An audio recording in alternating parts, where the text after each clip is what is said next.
Okay, says it's streaming live. Yep. Okay. Just got to return the, you got to turn the recording on. I don't see that yet. Yeah, not yet. Okay. There you Now we go. got confirmation. Okay, it's 7:01. We're live stream. We're recorded, so I am going to call this meeting to order. Kevin, can you do the honor and read the Open Public Meetings Act notice? Yes, I can. This is the Open Public Meetings Act. I hereby announce that pursuant to the Open Public Meetings Act, that adequate notice of this meeting has been provided in the notice which was sent to the Asbury Park Press, the Two River Times, and posted on the bulletin board in Township Hall and filed in the Township Clerk's office. Thank you. Can we do a roll call, please? Yes, Commissioner Burke, Here. Commissioner Buffalino, Here. Commissioner Gilstein, Here. Vice Chair Castning, Here. Chairman G. I'm sorry, Here. Chairman. Okay, All that's right. So we got a quorum. That's always good.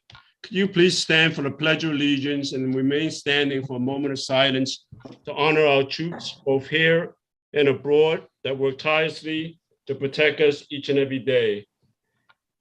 I pledge allegiance to the flag of the United States of America and to the republic for which it stands, one nation, under God, indivisible, with liberty and justice for all. Remain standing for a moment's silence, please.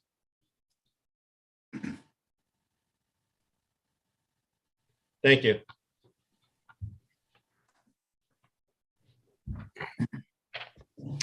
Okay, we will continue with phase one of our plan, which is to study our current form of government, the Township Committee.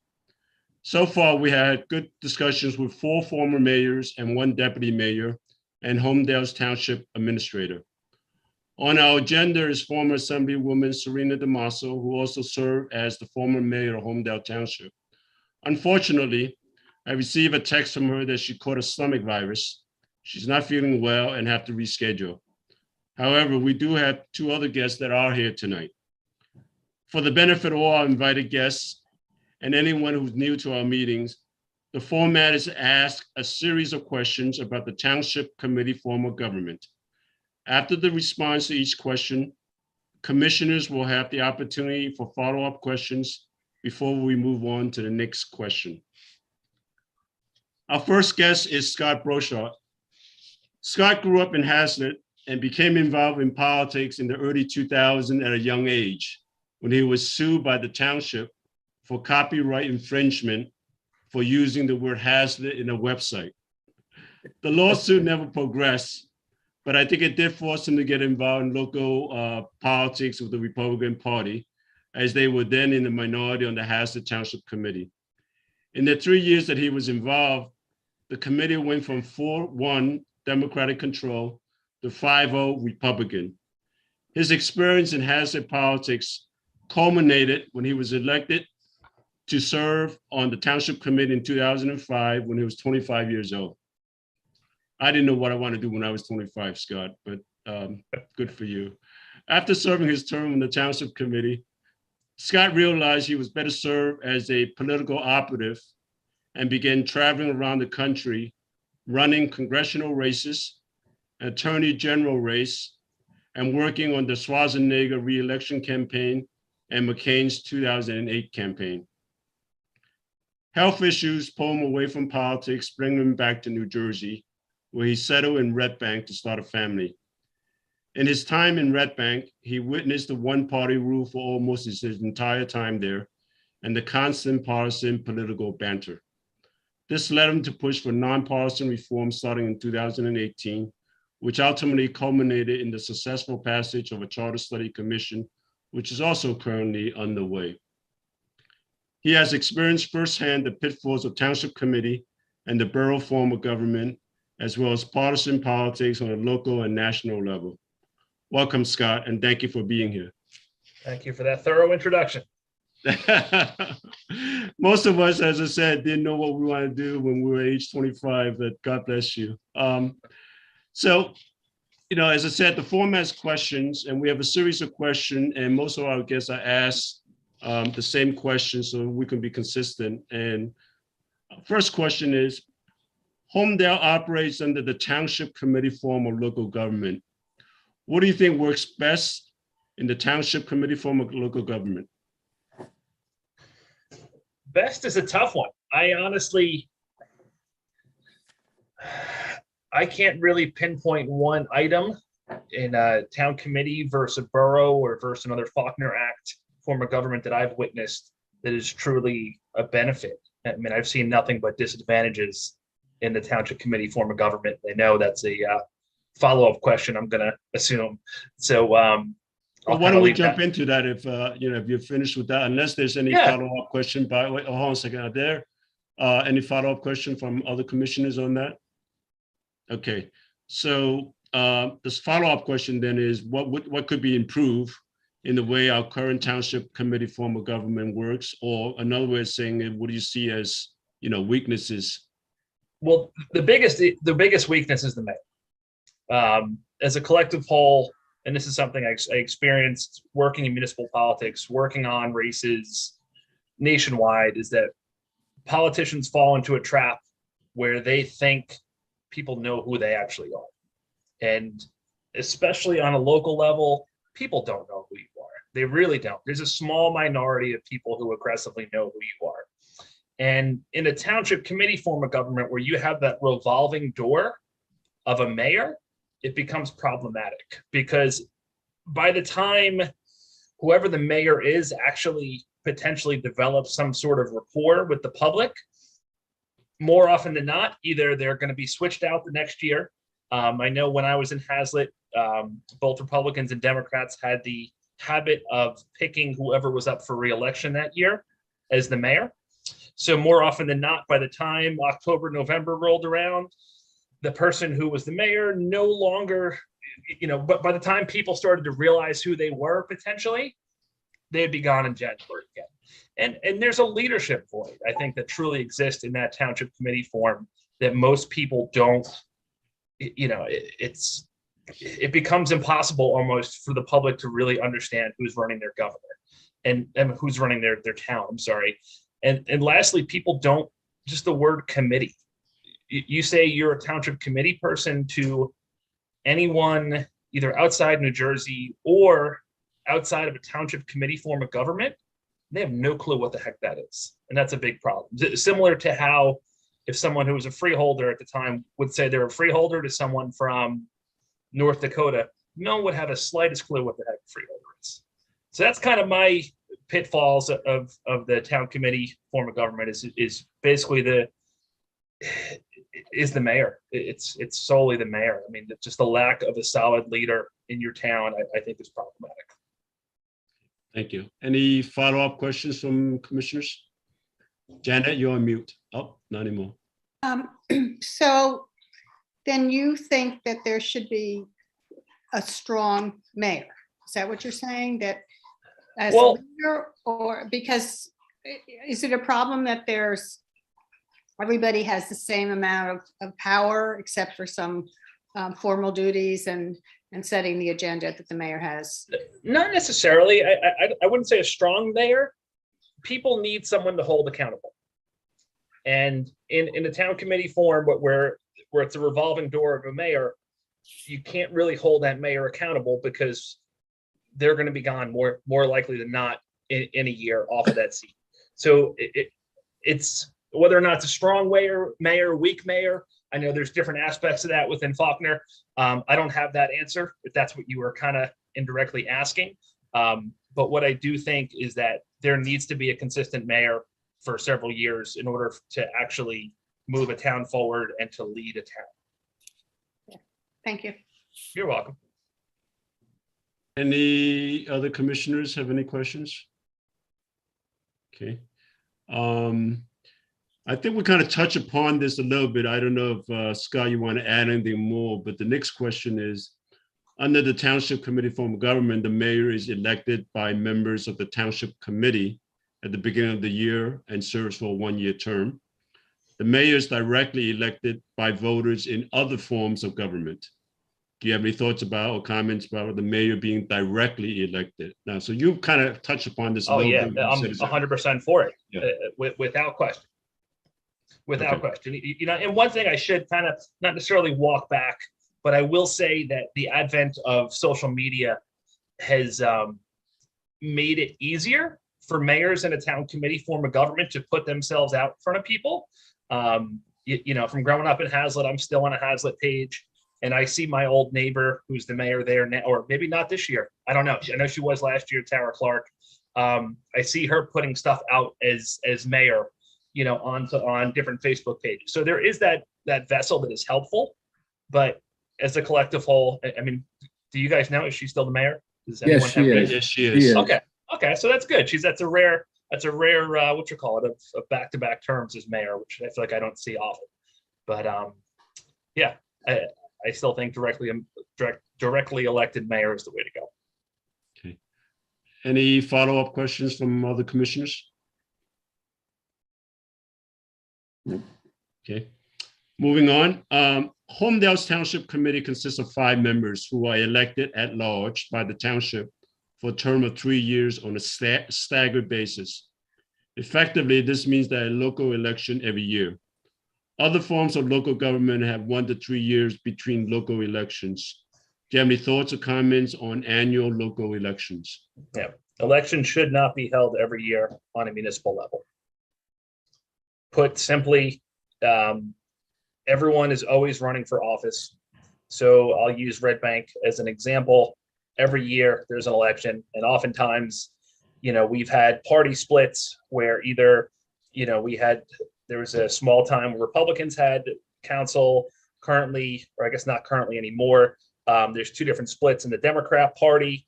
So basically what you're seeing is someone is running for election every single year, and it causes basically gridlock to happen in municipal government, where people get fearful of anything and doing anything that potentially could be beneficial to the town out of fear that it's controversial, you know. And one of the things that's always struck me, that I've seen time and time again in municipalities across the country, is that an elected official can do something that's really, really good for the public that 90% of the people are going to love.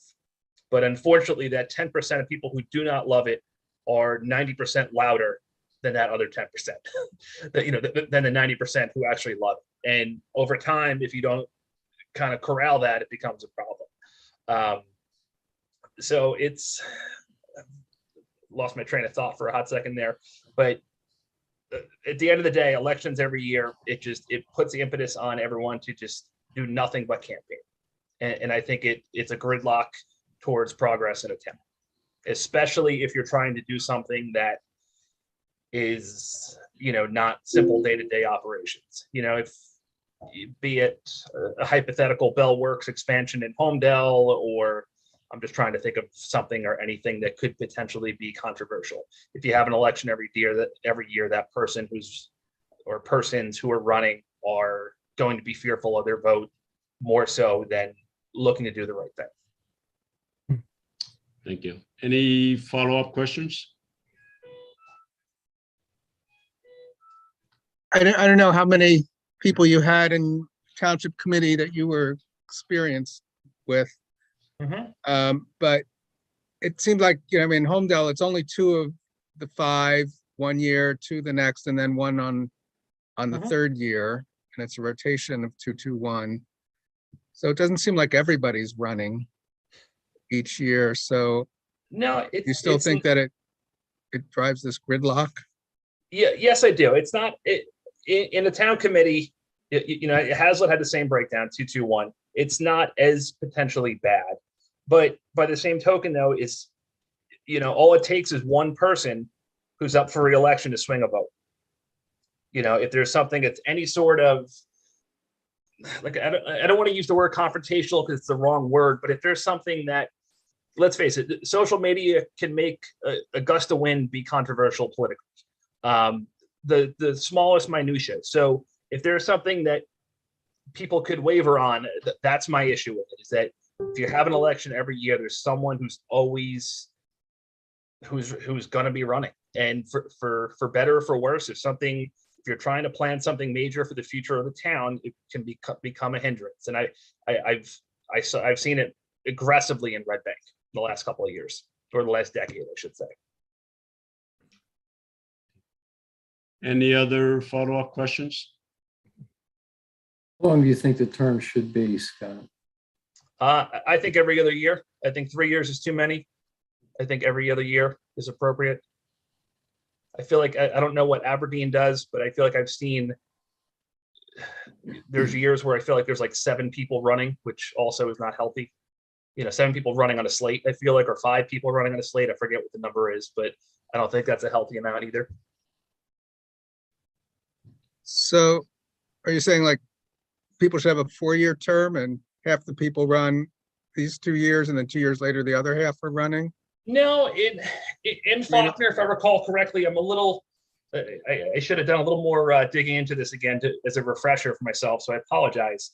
But yeah, in Faulkner, as let's say you were to look at a town council form, you can stagger that out as either 5 or 7 council members, or I think potentially more. I'm not 100% sure. Yeah, it could go to 9. But you can, if you stagger it out every other year, where you'll have either 2 or 3, or you'll have either 2 or 3 running on 3-year terms. I forget what the breakdown was. Unfortunately, I don't have it in front of me.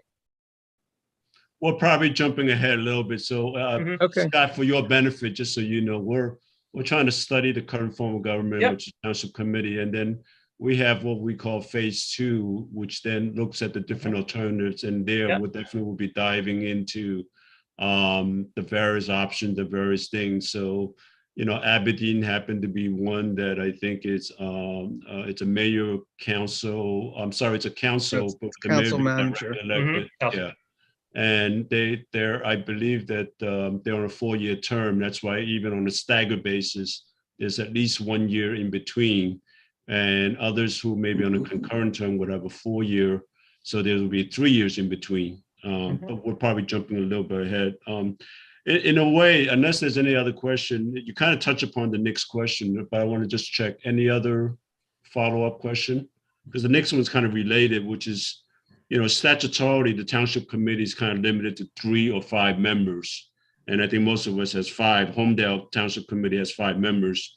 Do you have any thoughts or comment about increasing or decreasing the number of members? And so I think you kind of touch upon this a little bit, where I think you said that 1 member seems to have potentially maybe an overweight of his vote, depending on where he or she may be in an election year. Wasn't sure I'm hearing that.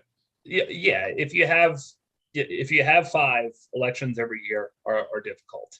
In a town your size, you guys are what, 15,000? We're probably 17. closer to 18 now. Okay. Yeah. 5 is probably a good, number. That's not a scientific answer whatsoever. That's just a gut feeling. But yeah, I don't think going higher than 5 is, or lower is wise. Okay. Any follow-up questions from commissioners?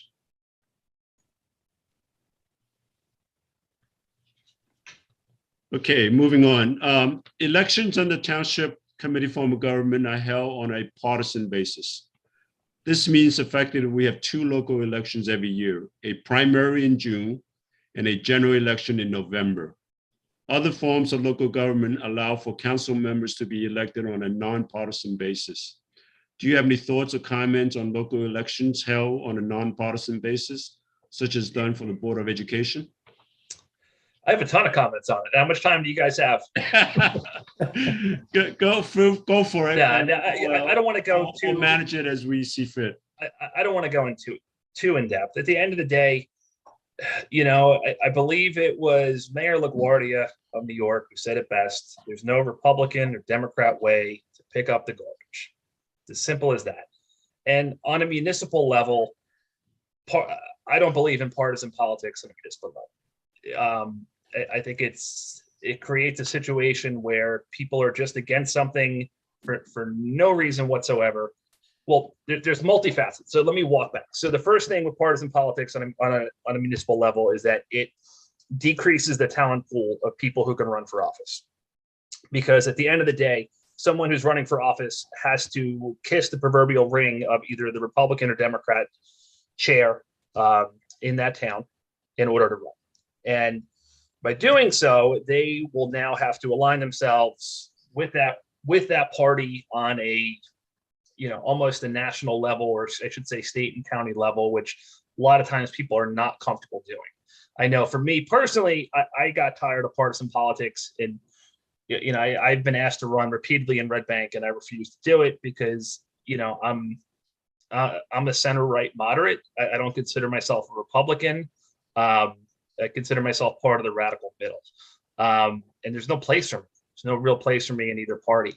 So by eliminating the partisan tags, you will raise the talent level because you'll have more people who either don't want to declare themselves to an individual party because they're not all believing, they're not drinking the Kool-Aid of the Republican Democrat Party.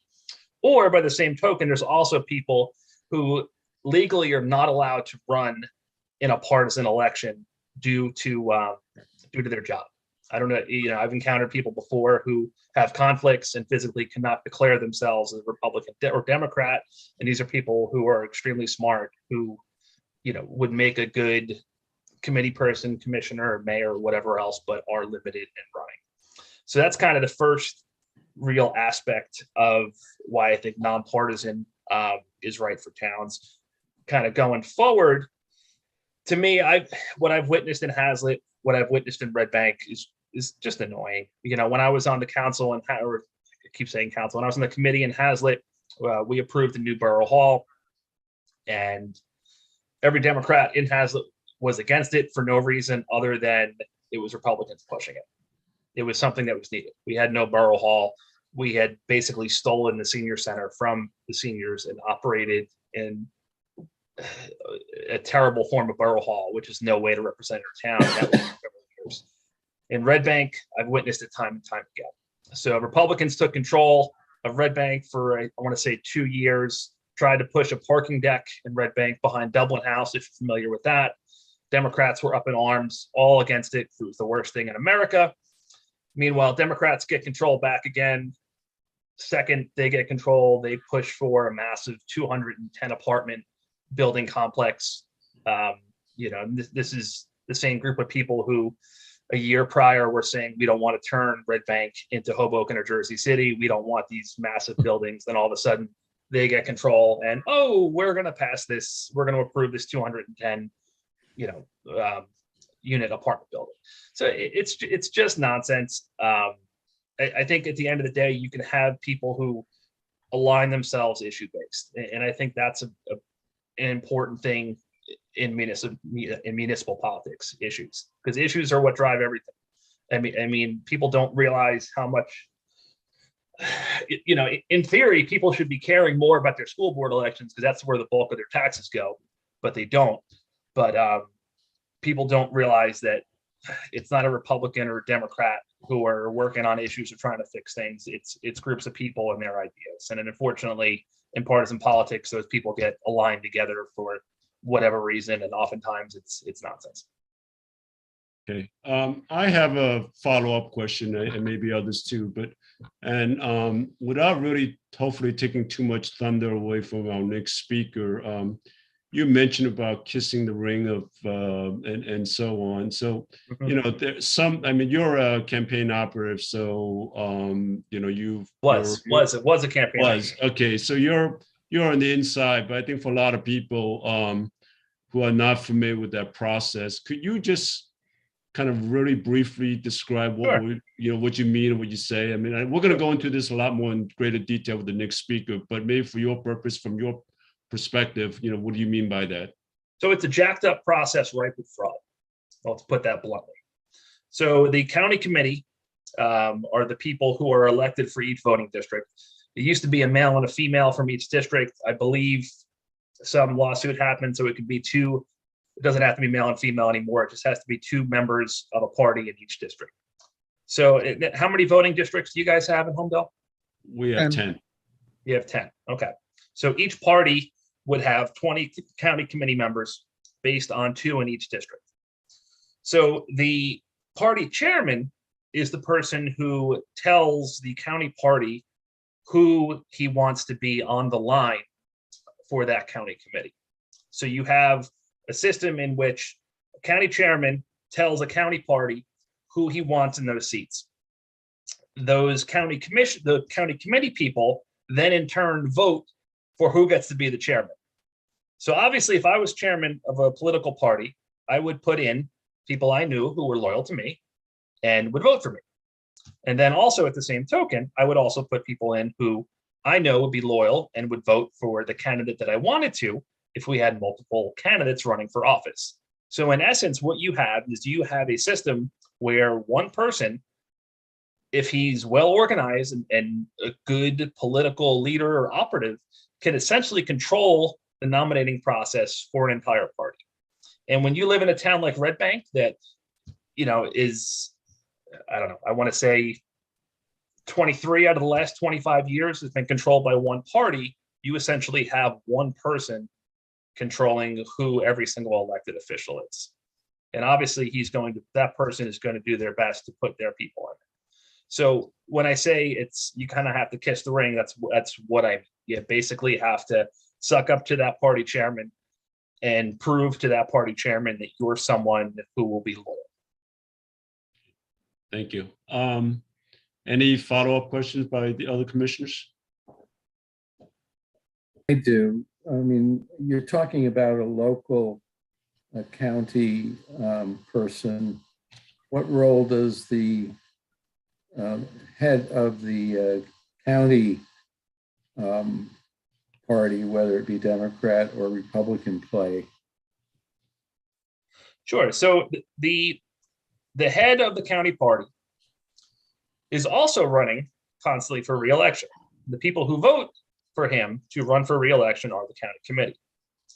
So obviously he's going to put the person in there if he has someone who supports him and vice versa, he or she is going to put those people in those seats. So the role of the county, let's say that the county chairman in this situation would be, he would receive the people who are in the county committee seats, who would receive a list from whoever the chairman was. And the municipal chairman would make the recommendation to put it on the line. But then the county committee chairman, the county chairman of a party, could opt not to do that. It's extremely rare that happens. I believe that may have happened in the Republican Party in your town. I'm not 100% sure. I know there's been some back and forth stuff there. I'm not too sure on that, but almost always the county party chairman wants to do what the municipal party chairman does, because he doesn't want to ruffle feathers, because if he ruffles feathers, he potentially loses votes for his own reelection. I have a question about that, and anybody could address this. Really, is does the county chair have to be an elected official? Oh. Nope. The county municipal chair. Yeah. I'm sorry. The county party chair. Yes. No, the county party chair could be anyone and anything. Like the Republican chairman right now is Sean Golden, who's the sheriff as well, I believe. He's an elected official. Yeah, I know in the past. I know in the past that the Democrat chair, I don't know if it's still Senator Gopal, but before, I believe he wasn't a senator when he first was municipal chair. I know Vic Scuderi before that was not an elected official. Going to the Republican side, Fred Neiman was not one. Adam Baharik was not one. So in your view, Scott, it wouldn't matter whether they were or not. I mean, the fact that they're choosing people to be on this committee by virtue of them supporting them for re-election was the issue I was trying to figure out as to whether how important that is, and whether it could be made fairer if they weren't an elected official. Well, when I say re-election, I don't mean general broad re-election where voters are going to the polls. What I mean is re-election in where all the county people, all the county committee people within Monmouth County would get together and vote on who would be the chairman.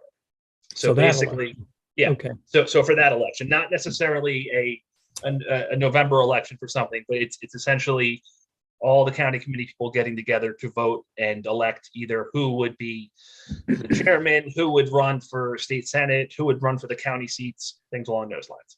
Got it. Janet, did you raise your hand before? I wasn't sure.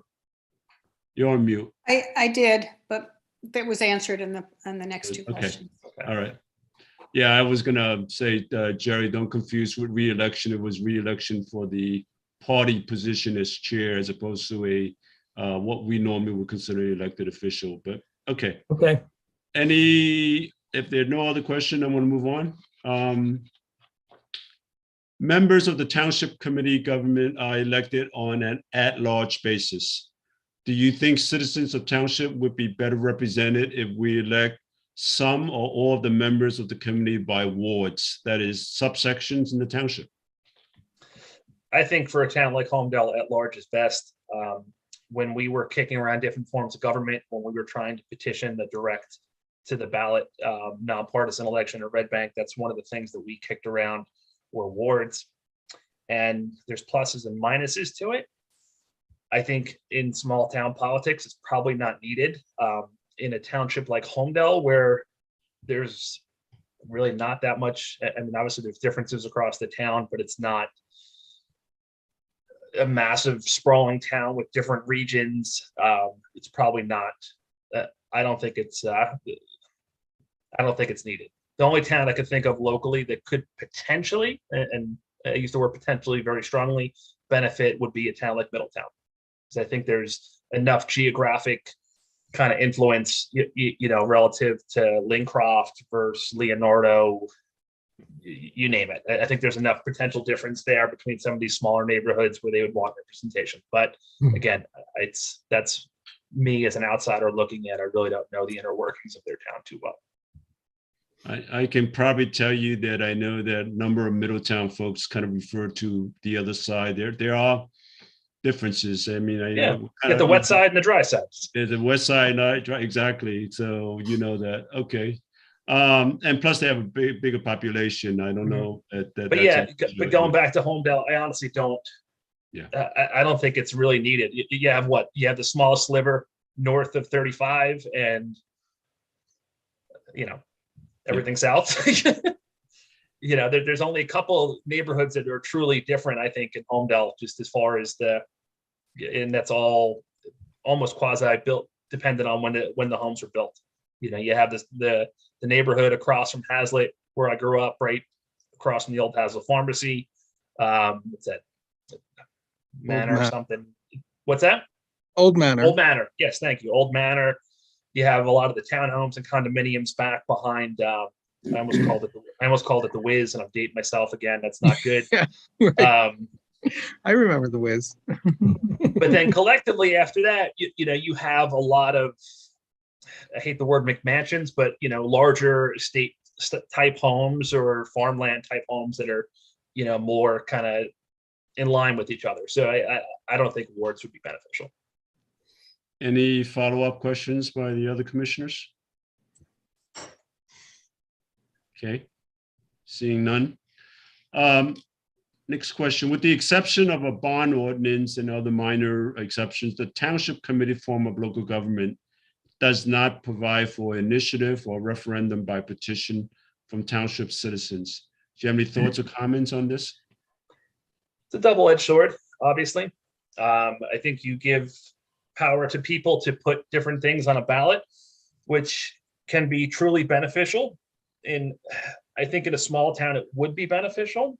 You know, the counter to that is you look at a state like California, which any kind of ballot referendum basically just gets backed by a millionaire or a billionaire, and they get what they want on the ballot, and hopefully, and for them, hopefully voted yes on. So it's a double-edged sword. I think you do give more power to the people, but by the same token, you know, is that something that you want? So I can't truly answer that in an affirmative or negative either way. If my gut is that it's more of a positive on a small town level, because you're not going to have that mega donor influence like you would in a statewide level. Oh, you don't know some of the people here, do you? No. That's it. Good. Any follow-up questions by the other commissioners? Okay. This is kind of catch-all. If you could make any changes to the form of government, what would they be and why? I mean, it's very open-ended, that question. And I think I kind of touched on it before. I think the biggest change for a government is having a directly elected mayor who could be held accountable for anything. People want to know, on Saturday morning, why is my road not getting plowed? Well, guess what, Mayor so-and-so, you're the one to blame. People want to know that. People want to have that person, and hopefully you get the right person in that position who can be held accountable. So to me, that's the biggest change. The second biggest change are those elections every year. And I know I've touched on them pretty aggressively so far. So those are my two main things that I really see as a positive. And one of the other things too, I'll just keep going here. Obviously nonpartisan is important in my opinion, but one of the big critiques of nonpartisan is money coming in, the amount of money being spent on those elections. Anyone can go back and look at Long Branch's last mayoral election. I forget what the number was, but it was staggering. It's probably more than Holmdel has spent on municipal elections in the last decade was spent on that mayoral election in Holmdel. One of the pullbacks of that, and I didn't touch on this before, is that having elections every other year is a method to kind of negate some of the money that comes in annually. You know what I'm saying? So it's where if you have an election every year, there's constant influx of money. Pulling it out every year kind of will squash that a little bit. So you don't have as much direct monetary influence on a yearly basis coming in on an election. But I know that's way off base of the initial part of the question, but sorry, it just kind of popped in my head. Any follow-up questions, Zach? I had a feeling you'd have a follow-up on that one, Zach. Just a hunch. Yeah. Okay. So I'm trying to follow the association of Long Branch and nonpartisan to how that drove more money being spent. Is it because there were more candidates, so everybody is spending money? No. You had two main candidates. You had the mayor who was there for a long time. I forget his name. Schneider, I want to say, and you had Yes. Congressman Pallone's brother, uncle. I don't know I know there was a relationship. I don't know what it was. You had those two main candidates. I honestly don't know why there was so much money dumped into it. It could just be the fact that Long Branch is Long Branch, and there's drive down Ocean Avenue and you'll see the amount of construction going on.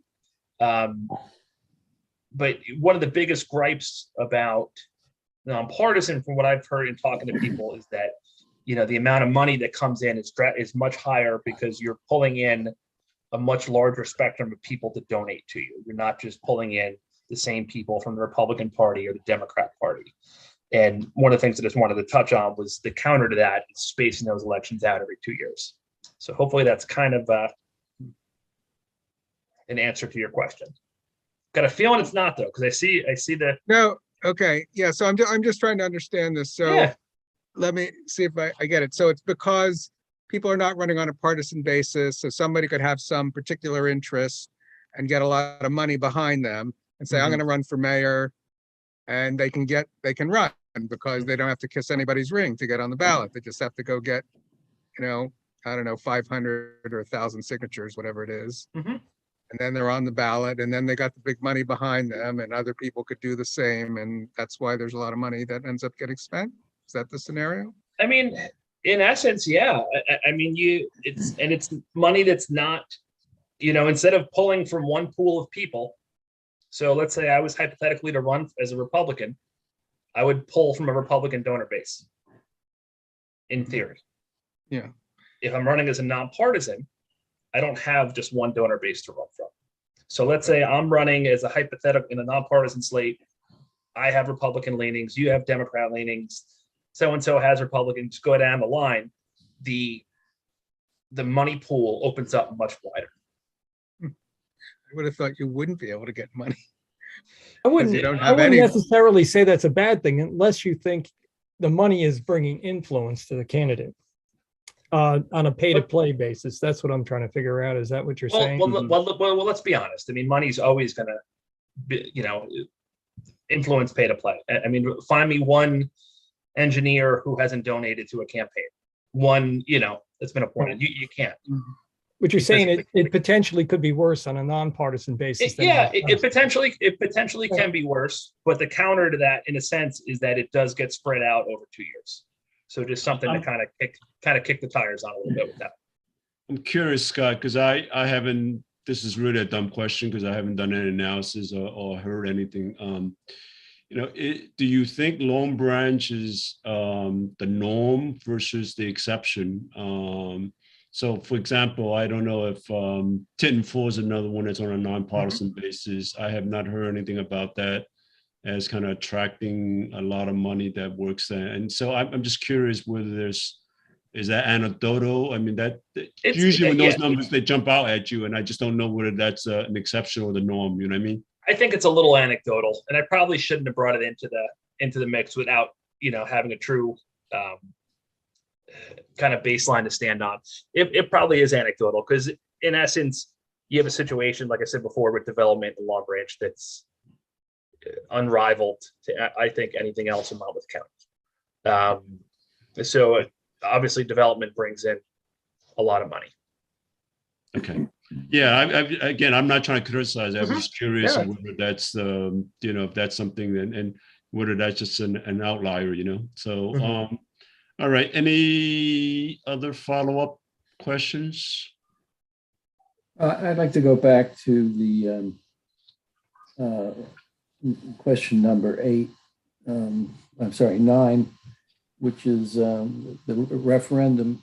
Do you think in Red Bank, if a referendum couldn't be initiated by the electorate, you think the governing body would have ever initiated one on their own?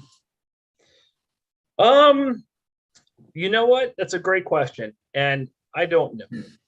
I can't answer it in the affirmative or negative either way. I'm not trying to take credit for getting this moving, but at the end of the day, we stirred the pot. We got the conversation started, pushing for nonpartisan reform. And when we were doing that, initially our concern was that we could potentially get enough signatures close to it and they can catch wind and start and push for a charter study. That obviously didn't happen at the time. The only reason why the charter study happened is because we basically have a tyrannical party chairman on one of the parties in Red Bank who is hell-bent on imploding every elected official who doesn't agree with him. So that's the only reason why. And thankfully, there were enough elected officials who disagreed with this party chair to push the the Charter Study Commission forward. Thanks for that. Any other last chance go? Janet? Yes. Okay. I just want to make sure I completely understand. You would like a mayor that is accountable, but equal power is fine. He doesn't have to have, or she doesn't have to have veto power, right? Well, it depends on which, again, you guys are getting ahead of yourself with that question. It depends on, let's say hypothetically, you decide to go council mayor form of government in Faulkner. In a sense, I believe I'm a little rusty on this. I haven't touched up on Faulkner Act in a while, but council mayor is a strong mayor that allows the kind of council to have veto power and back and forth. And so one of the things that you saw, I believe it was Tinton Falls, when the mayor there, the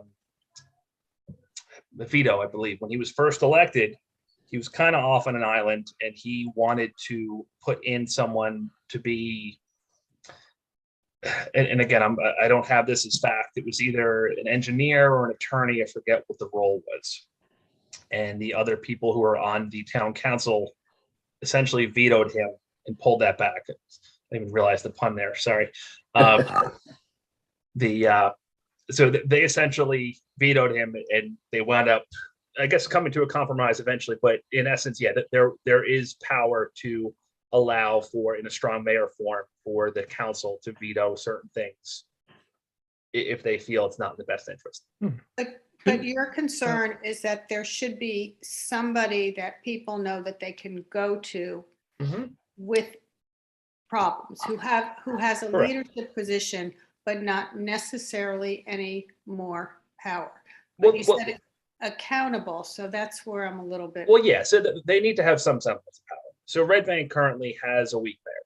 So our mayor, a very nice gentleman. Unfortunately, he doesn't have, he runs meetings and he's a tiebreaker vote. And he gets to appoint a couple of people to commissions, and that's the extent of his power. That's not accountability, in my opinion. That's not strong mayor. That's a figurehead.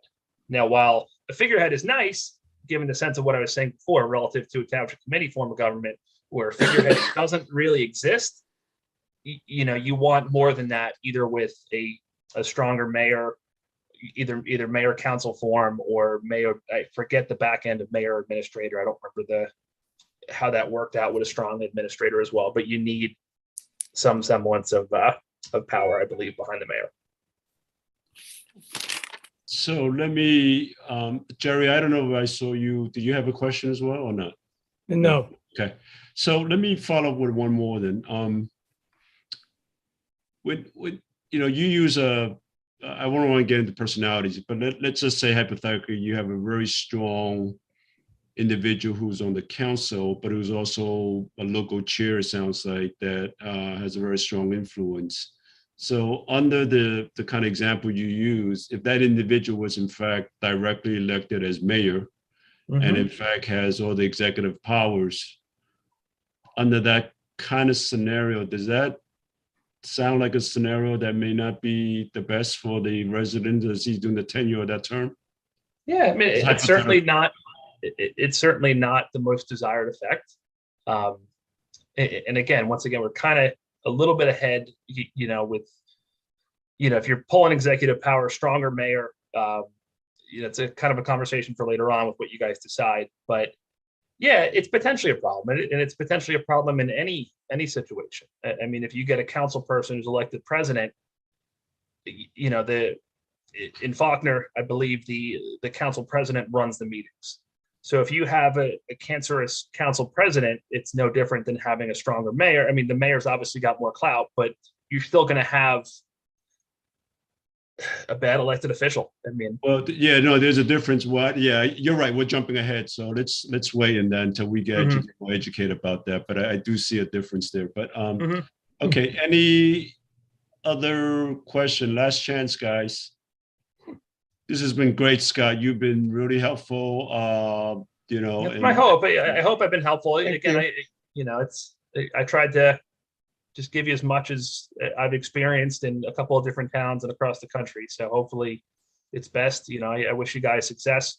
I'm the only person here who ran for charter study and lost. So by 23 votes. So what are you going to do? But people who are doing charter study in Red Bank, I have confidence that they'll come up with a good solution for our town, just as you guys will for Holmdel. So I wish you guys the best in the process, and stay firm to what you guys believe in, and looking forward to see what you guys put out. Well, thank you, Scott. There is a saying, be careful what you wish for, you may get it too. So that may be a blessing in disguise. But so again, thank you very much. We really appreciate it, all the insights and comments you have. And you're more than welcome to stay if you want. You're more than welcome to drop off if you want, whatever you decide. My daughter and wife just walked in, so that's my cue to bounce. So, all right. All right. Have a good night, guys. Thank you very much. Appreciate it. Thank you, Scott. Thanks a lot. All right. So in our prior meetings, we have had discussions and touched upon the topic of local municipal committee called the county committee. And even just with the previous speaker, he talks about the county committee. I always don't like the term because I think it's a kind of misnomer. It's because it's really a local municipal committee. So, what we did was we extended invitations to the chair of the Holmdel Republican County Committee and the Holmdel Democrat County Committee to come forth before the commission so that we can learn more about the county committee, the the role, how it impacts candidates getting elected to serve on the township committee. Only Barbara Singer, chairwoman of the Holmdel Democrat County Committee, has accepted our invitation because she is here in her role as the chairwoman of the county committee and not as a former elected official of the township committee. The questions that we're going to ask of her will be different than what we just asked of Scott and then the other elected official. So I will now turn it over to Commissioner Bufalino to introduce Barbara and answer the questions. Thank you for coming, Barbara. Sure. Hopefully you still want to stay after that. That was very educational and well Okay. balanced. Good. Barbara Conroy Singer. I used to work with a Dick Conroy years ago at Citibank. Probably not a relation. From what I know, Barbara's been a practicing attorney for many years, having received her Juris Doctor at Brooklyn Law School in 1995, and has admitted to the bar in both New York and New Jersey. As Ken just outlined, she is currently the chair of the Democratic County Committee.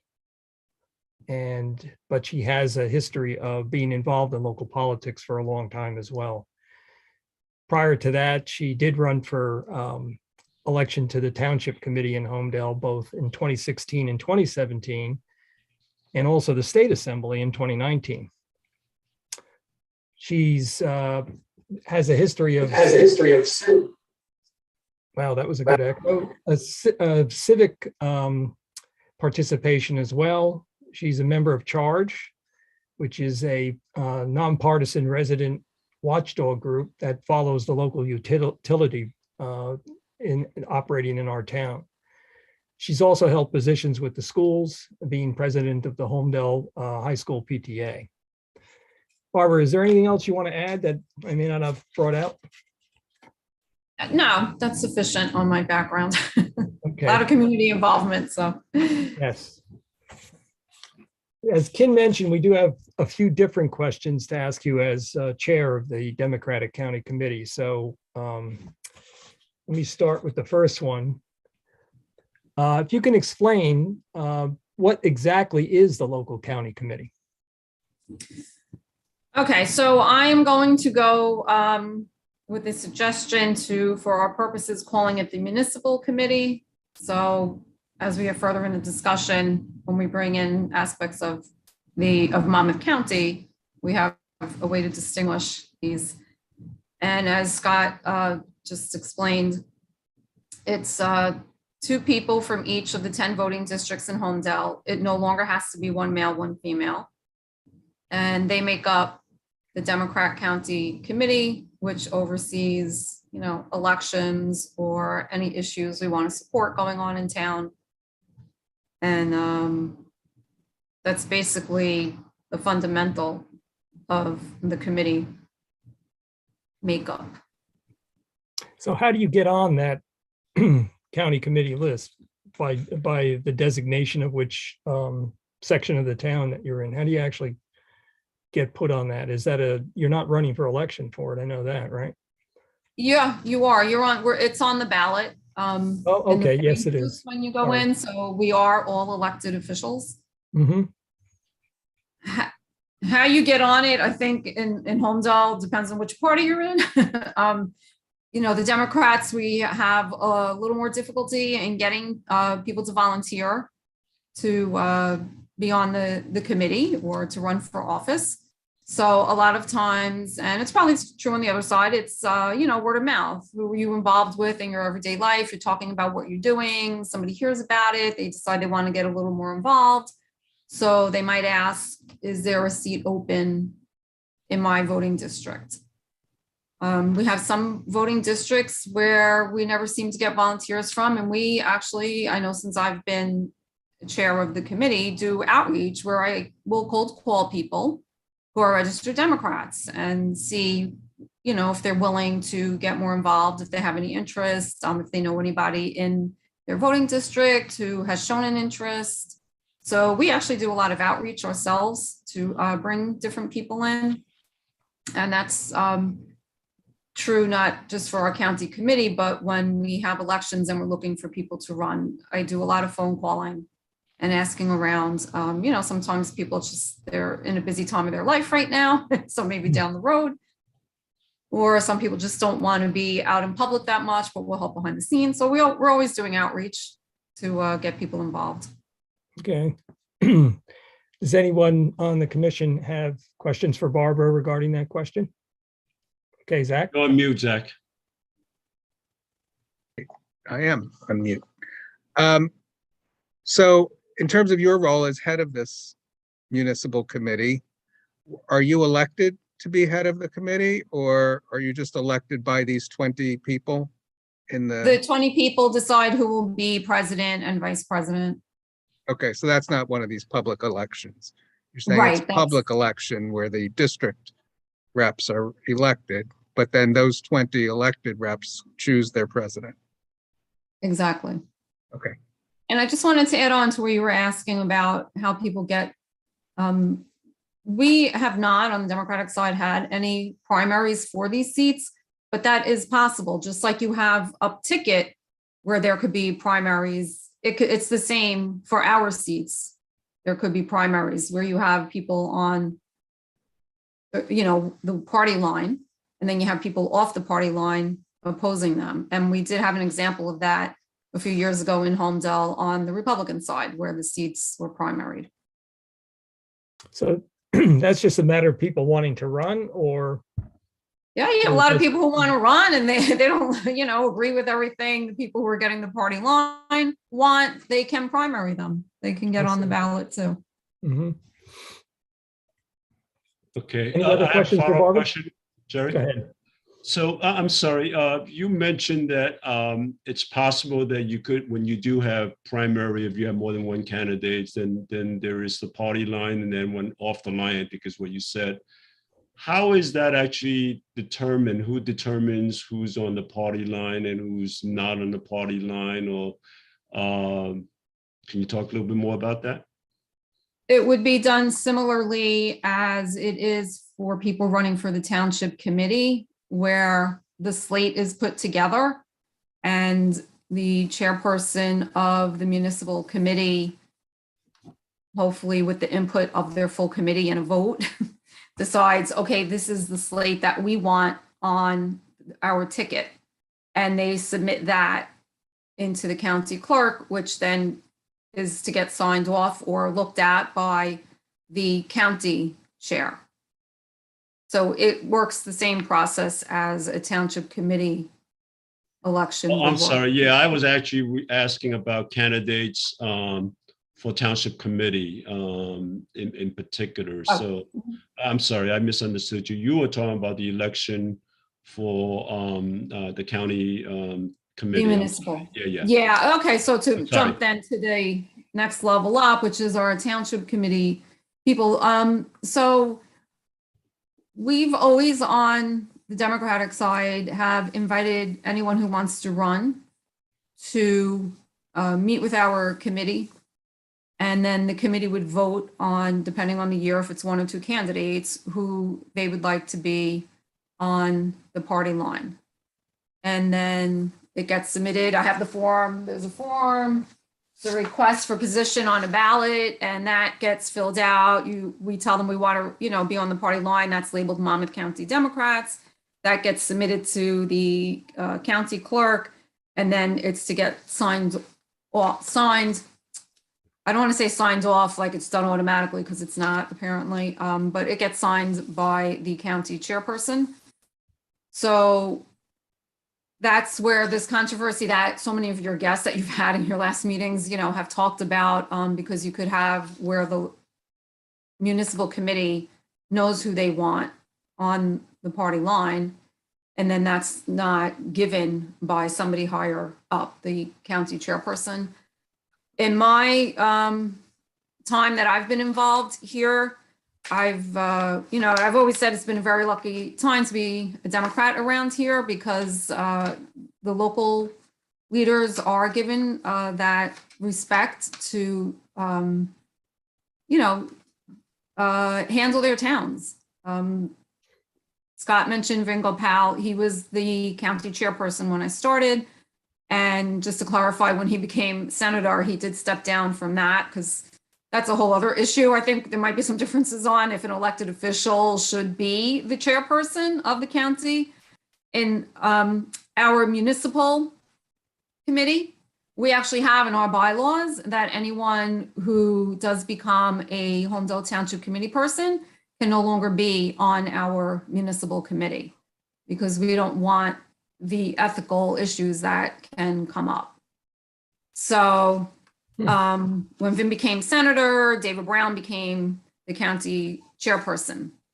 The philosophy has always been that the people who know best in the towns and who should be on their local government are the people who live there, are the residents, are us, are our municipal committee who's living life here, right? We're most in touch with the residents here. And the philosophy is we have a better idea of who should be running our town. And when an issue comes up, and I know that the county chairperson will first look to the town's bylaws and say, okay, well, was that followed? Who followed it? You know, that's what they're looking to do. It's, in my experience, not been used as a political tool. That being said, I'm well aware that we may not always be so lucky. So down the road, I personally would lean toward nonpartisan elections because you see what happens from all your prior guests. And, you know, Scott spoke very, I would say more educationally about what goes on, but you had prior guests for whom it was personal how things were handled and how this type of government can personally, you know, affect them. And, you know, you've seen that. And that can be true depending on who's running the show on either side. And like I said, I think on my side, we've been lucky in the years that I've been here, you know, not to have that. So basically what you're saying is it's better for the residents of your town to be the ones deciding who should be their leaders, not somebody from outside Yes. the town. Okay. I agree with that.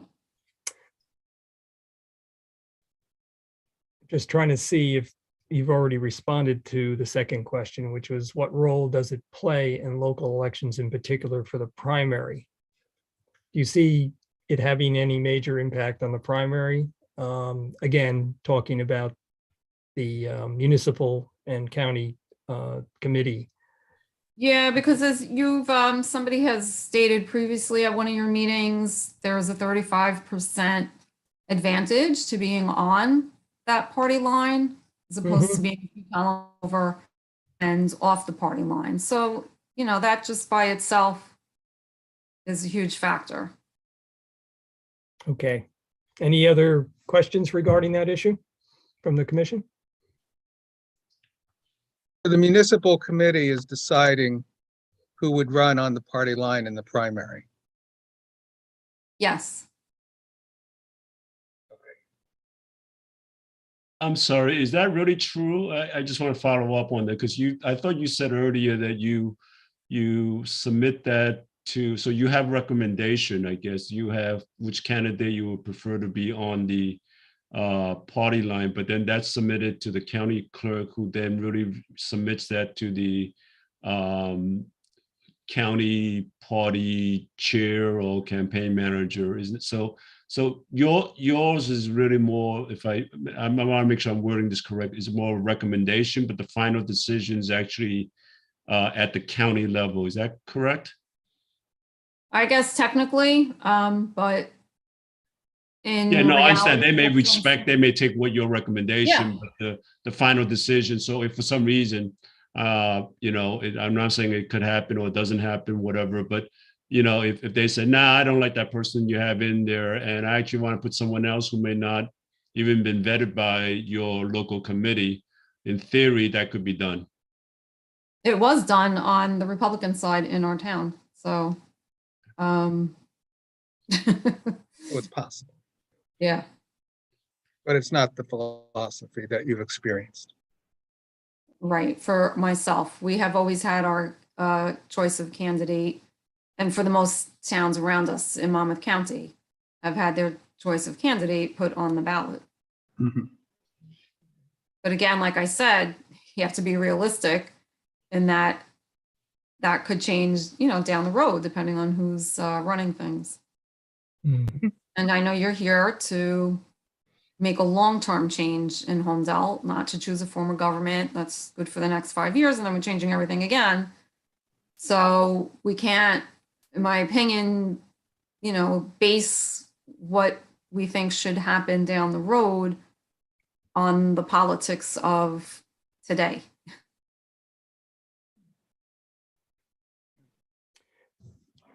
Any other questions? So I'm going to jump to what we had on our list, Barb, as the last question. And of course, we'd like to hear more from you, just your own thought process and how things really should work, because I think that's what we're trying to get to.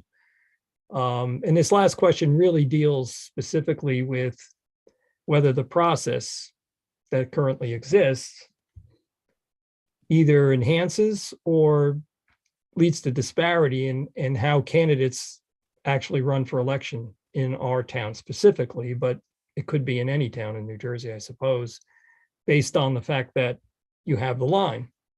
And those that are not on the line are somewhere else on the ballot, sometimes pretty far to the right, and may not even be noticed by voters. So you think that's something that dissuades people from running for office, not just because they don't want to be in column 7 or the amount of money and time and effort that it takes to run for an election too, if they're not in line 1.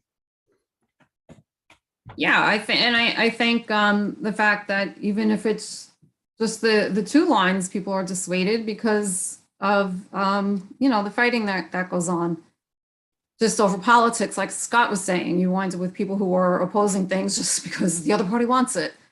And, especially here in Holmdel, it's people are not here for that kind of a life. They're, focused on better things, betterment of the town, the preservation and the lands. And so you don't want the politics getting in the mix of all that, I would say, for the tone of life that, we look for when we come here.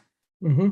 So I think definitely the fact that it is partisan dissuades people in and of itself.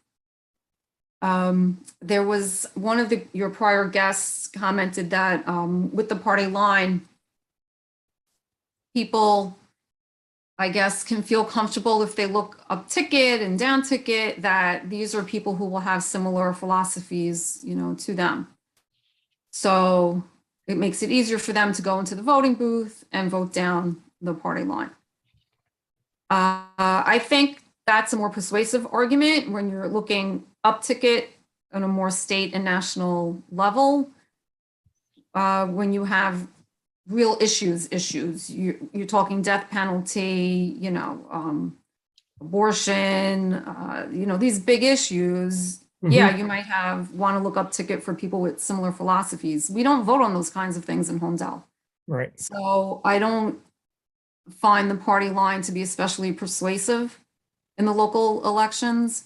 And I think it would be to our benefit to go to the nonpartisan form where our residents can learn about each candidate and what they stand for with respect to Holmdel and not worry about, everything else like our Board of Ed does. So for us to move to that, so our Board of Ed is nonpartisan anyway. It's not a big jump for a township to do that. It won't be like residents or, what is this? We don't get it. They're familiar with that anyway. Mm-hmm. So I don't think that would be a huge change. Let me just see what else, if there was anything I wanted to add on that point.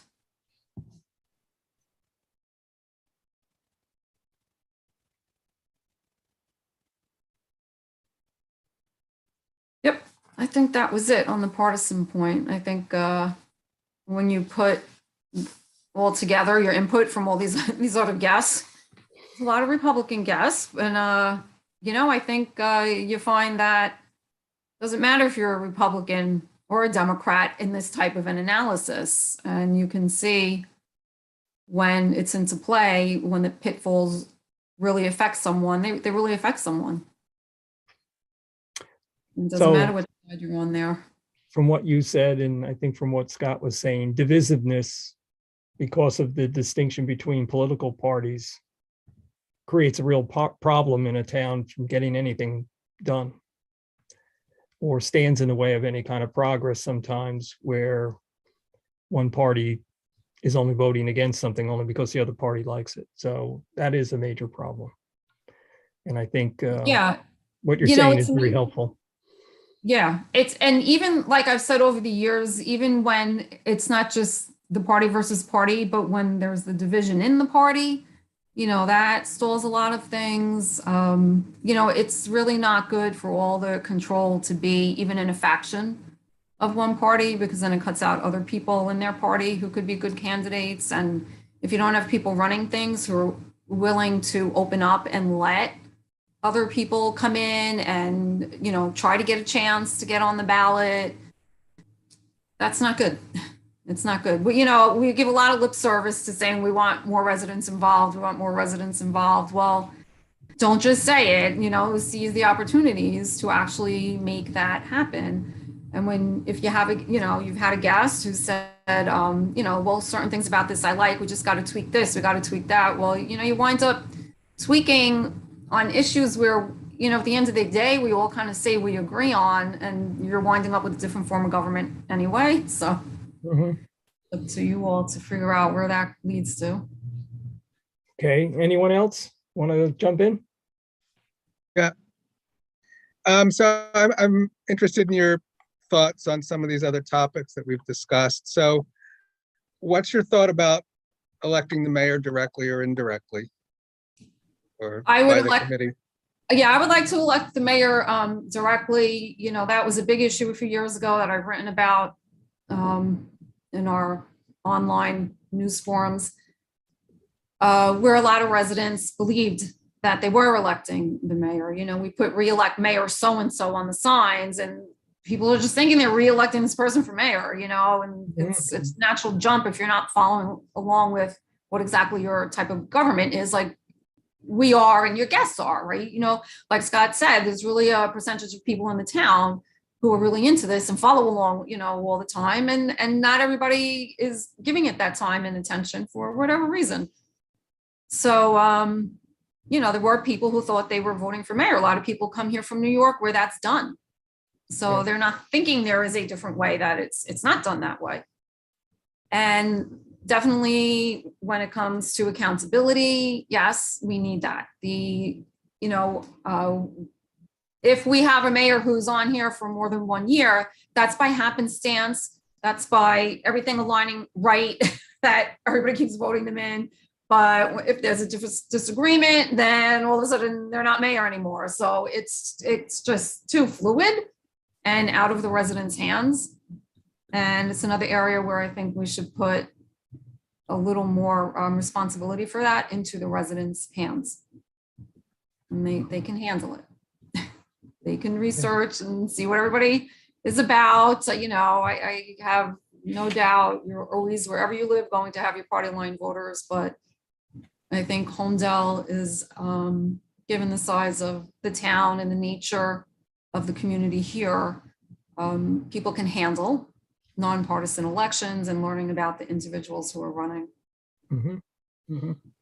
Very good. Yeah, the other question I was interested in your thoughts on is the one about the opportunity for residents to put forth a referendum on any topic as opposed to just a capital expenditure or a large capital expenditure. There are other forms of government admit that opportunity for the citizens. You have thoughts on that? Yeah, I agree with that, being that I once carried a petition around Holmdel for when they wanted a referendum for something a few years ago. So you definitely, definitely support that. It's another opportunity for residents to have a say in how things, go on. Sometimes, for the majority of things, can you leave it up to the 5 people you've already elected? Yes. But sometimes big issues, pop up, and if you can get the votes for a referendum, then that's how it is. Let the people have that chance to speak through their vote that way. Mhm. I do want to bring up, in case nobody's asking me, about the yearly elections. Mhm. It's too often. I understand, I don't know who was saying before, like, well, you know, so it's the candidate running. It's not just the candidate involved every year. It's every person on the township committee. You know, a campaign is not, well, this person's running, so it's taking up their time and their family and their 3 friends. These are group efforts. Campaigns are teamwork. They are group efforts. And your county committee people are supposed to be helping you, or, you know, anyone in your party.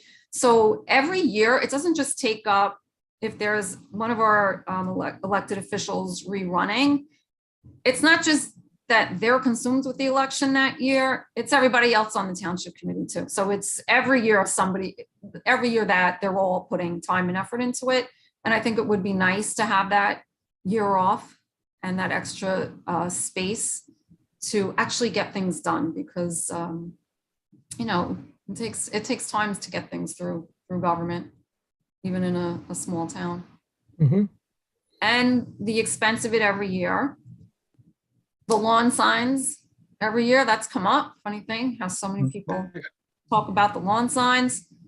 And you know, I disagree that it's an issue. It's a First Amendment issue. I actually have already downloaded some ordinances from other towns that do limit the signage.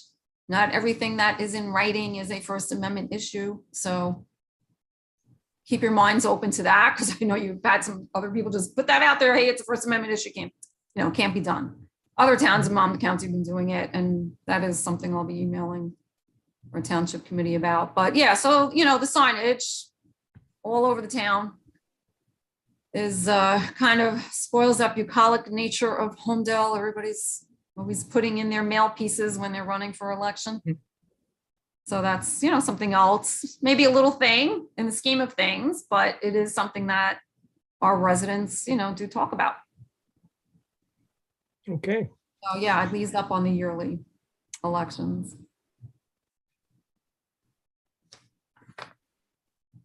Anything else, Barb?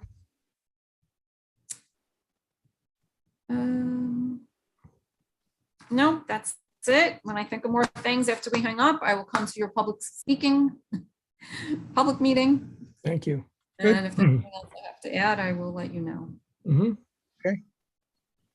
Oh, I have a question. What do you think is the proper size of an elected, of the elected officials? Is 5 what we have now sufficient? Would you like more, less? As much as I say it is difficult to get people to run, I would definitely consider bumping it up to 7. I myself just like a few more voices in the mix. Speaking of the mix, I've been thinking a lot about the should we have wards question. You know, I get the ultimate goal of that is to have better representation of the different groups or geographical locations in town. But I think at the end of the day, you know, it's not New York City. That works there where it's all broken down. I feel like it's Holmdel.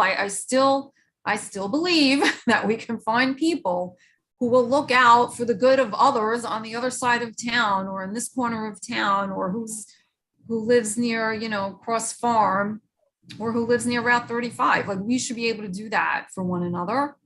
And if you expand it to 7, maybe you will naturally end up with a better mix of people. I think really, even in the years I've been involved, I feel like more residents have gotten involved in what goes on at town hall and come to meetings from different areas in Holmdel. So, you know, it might naturally lend itself to just that expansion of 7 without having to do a ward system, because I can't imagine, I don't know how many wards you would consider.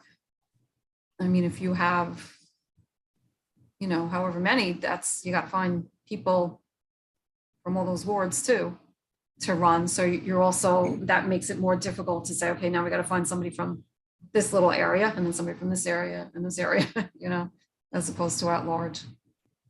What do you see from the northern part of our town in terms of people wanting to get involved? I'm in Old Manor. I got started in all this when I was in between homes in Holmdel, and I was renting in Palmer Square. Oh, So that whole flooding issue there, the residents, it's one of my favorite areas in Holmdel. The residents there were phenomenal. We were all very friendly. And so they knew I was an attorney. So just, ring my doorbell. They have a question. Ring my doorbell. So, it was great. That's how I got involved. So let me see what's going on with this. And that was how I first ended up going to township meeting. Not first, kind of my round two. When I was first living in Holmdel, I was involved as the president of Country Woods, which wasn't in my intro. So back then I did have a lot more involvement in representing that community and being at town hall in that role. Then I had a few years where I wasn't really involved. And then this issue on Palmer got me re-involved. okay. So, and that issue has definitely brought out more people from that side of Holmdel to follow things and get involved. And the flooding continues on Route 35. You know what I mean? So it's Yes. kind of where people get involved, where they're from is issue driven.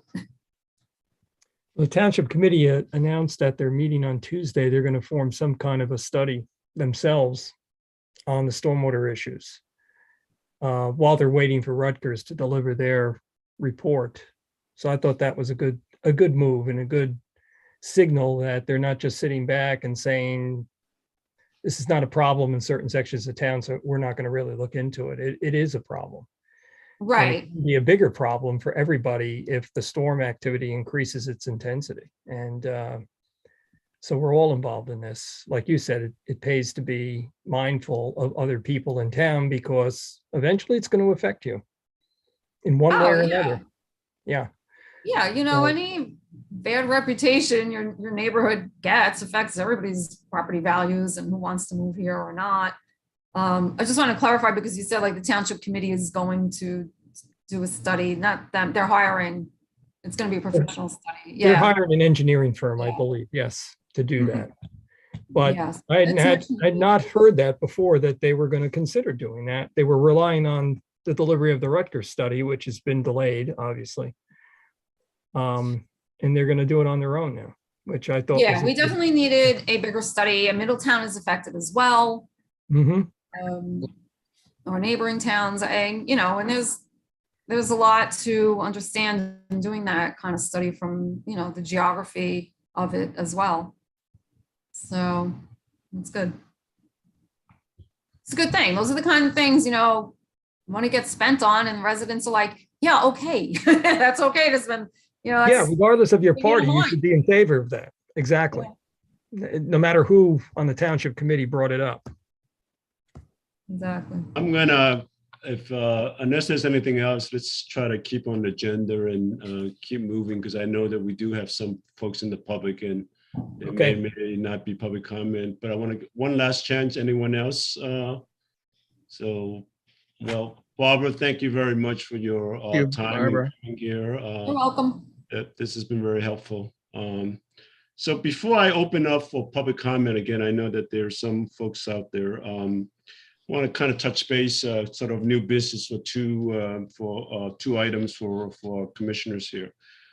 We've been holding the meetings on a virtual basis because of the surge in COVID, and I think we've kind of said maybe at the end of January, let's kind of revisit the issue and see. So I know that my understanding is that the township committee is currently looking to kind of continue on a virtual basis through February. Now that may change at some point, but I think that's my understanding right now.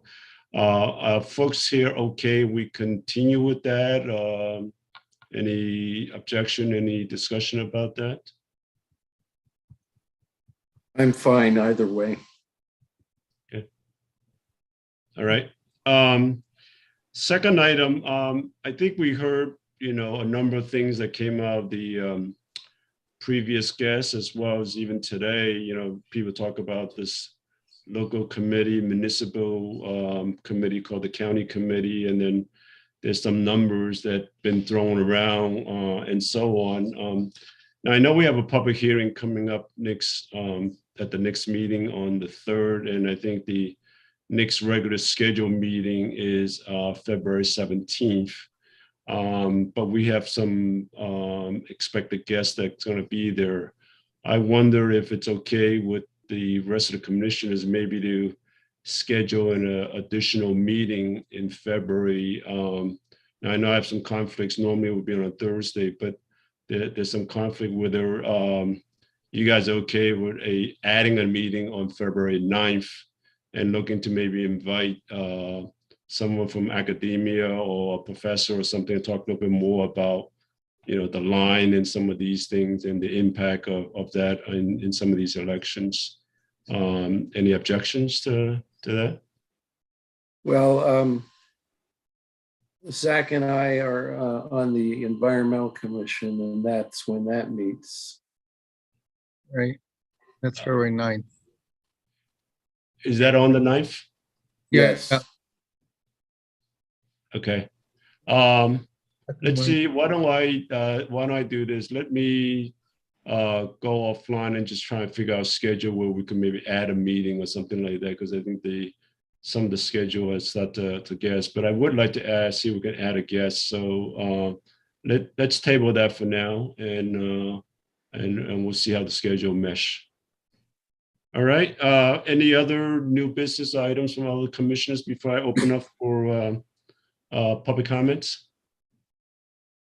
While I'm waiting, anyone, I know that there's some in the public, so if you're interested in making a public comment, to please raise your hand and then state your name and address. So while they're waiting for that, any last new business, other last comments, items from commissioners? Okay. So again, I know we have some folks out there. I'm waiting to see. I don't see any raised hands right now. Maybe you guys can help me make sure I'm not missing anything. Oops. We have someone. All right, Brian, please state your name and address.